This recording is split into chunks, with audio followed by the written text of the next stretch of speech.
നമ്മുടെ ജീവിതത്തിന്റെ വിവിധ വിഷയങ്ങളുടെ മധ്യത്തിൽ ദൈവത്തിന്റെ ശബ്ദം നാം കേട്ടാൽ, നേരിടുന്ന വിഷയങ്ങളുടെ മധ്യത്തിൽ, പ്രശ്നങ്ങളുടെ മധ്യത്തിൽ, വിഷയങ്ങളുടെ മധ്യത്തിൽ നാം സമയങ്ങളെ ഒന്ന് വേർതിരിച്ച് മറിയ ചെയ്തതുപോലെ യേശുവിന്റെ കാൽ കീഴിലൊന്ന് ഇരുന്ന് നാം ദൈവത്തിന്റെ ശബ്ദം കേൾക്കുവാൻ നമ്മെ തന്നെ ഒന്ന് വിട്ടുകൊടുത്താൽ, പ്രവചനാത്മാവിൽ നമുക്ക് മുന്നേറണമെങ്കിൽ, ദൈവത്തിന്റെയും ശബ്ദം നമുക്ക് കേൾക്കണമെങ്കിൽ, പ്രയാസത്തിന്റെയും പ്രശ്നത്തിന്റെയും താഴ്വരകളെ ഞാൻ പ്രത്യാശയുടെ താഴ്വരകളാക്കി ഞാൻ മാറ്റുവാനാകും.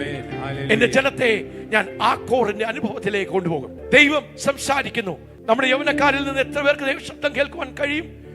എത്ര വർഷം ദൈവം എന്നോട് സംസാരിച്ചു, ദൈവം എന്നോട് ഇടപെട്ടു. ഹല്ലേലൂയ. വളരെ കുറച്ച് വ്യക്തികൾക്ക് മാത്രമേ വളരെ ബോൾഡായിട്ട് പ്രാഗൽഭ്യത്തോടെ ദൈവം എന്നോട് സംസാരിച്ചു, ദൈവം എന്നോട് ഇടപെട്ടു, ഞാൻ ദൈവ ശബ്ദം കേട്ടു. ഈ ദിവസങ്ങളിൽ സ്തോത്രം, ഈ പ്രൊഫറ്റിക് റലം ദൈവം നമുക്ക് വേണ്ടി തുറന്നിരിക്കുന്ന ഈ അഭിഷേകം പകരുമ്പോൾ പ്രവചനങ്ങൾക്ക് വേണ്ടിയല്ല, ഹല്ലേലൂയ, ചില ദൂതുകൾ പറയുവാനല്ല, നമ്മൾ നമ്മുടെ ജീവിതത്തിന് വേണ്ടി ആ തലം മാറി നാം മറ്റുള്ളവർക്ക് വേണ്ടി ദൈവത്തിന്റെ ചാലുകളായി തീരുവാൻ. So we must hear the voice of God.